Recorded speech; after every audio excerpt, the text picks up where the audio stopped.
स्के TV Hindi में आपका स्वागत है। भेड़िया और सारस पक्षी की कहानी। बहुत समय पहले की बात है। एक घना जंगल था जहाँ कई प्रकार के जानवर और पक्षी मिलजुल कर रहते थे।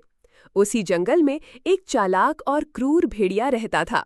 वो बहुत ही स्वार्थी और गुस्सैल स्वभाव का था। वो हमेशा अपने स्वार्थ के लिए दूसरों का इस्तेमाल करता और कभी किसी की मदद नहीं करता था। एक दिन भेड़िया बहुत भूखा था। वो जंगल में घूमते घूमते एक खरगोश को पकड़ लाया और उसे खा गया। लेकिन खाते समय एक हड्डी उसके गले में फंस गई। भेड़िया बहुत परेशान हो गया। वो हाँफता रहा, कराहता रहा, लेकिन हड्डी निकलने का नाम नहीं ले रही थी। उसे सांस लेने में भी तकलीफ हो रही थी।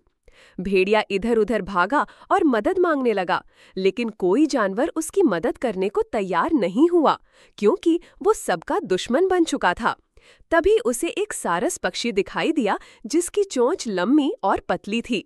भेड़िया सारस के पास गया और करुणा भरी आवाज में बोला, हे सारस भाई, कृपया मेरी मदद करो। मेरे गले में हड्डी फंस गई है। तुम अपनी लंबी चोंच से उसे निकाल सकते हो। अगर तुम मेरी मदद करोगे तो मैं तुम्हें इनाम दूंगा। सारस दयालु था। उसने भेड़िए की हालत देखी और सोचा कि चलो किसी की जान बचाना पुण्य का काम है। वो भेड़िए के मुंह में अपनी लंबी चोंच डालकर हड्डी को धीरे धीरे निकाल लाया। भेड़िया अब ठीक हो गया। वो राहत की सांस लेने लगा और चलने लगा। सारस ने कहा, भेड़िया भाई, आपने मुझे इनाम देने का वादा किया था, कृपया वो दीजिए।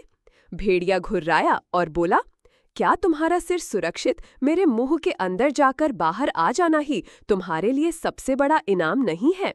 अगर मैं चाहता तो तुम्हें खा सकता था। अब भागो यहाँ से, वरना फिर मुंह खोलना पड़ेगा। सारस ये सुनकर बहुत दुखी हुआ, पर उसने एक बात अच्छी तरह समझ ली, स्वार्थी और दुष्ट लोगों पर कभी भरोसा नहीं करना चाहिए।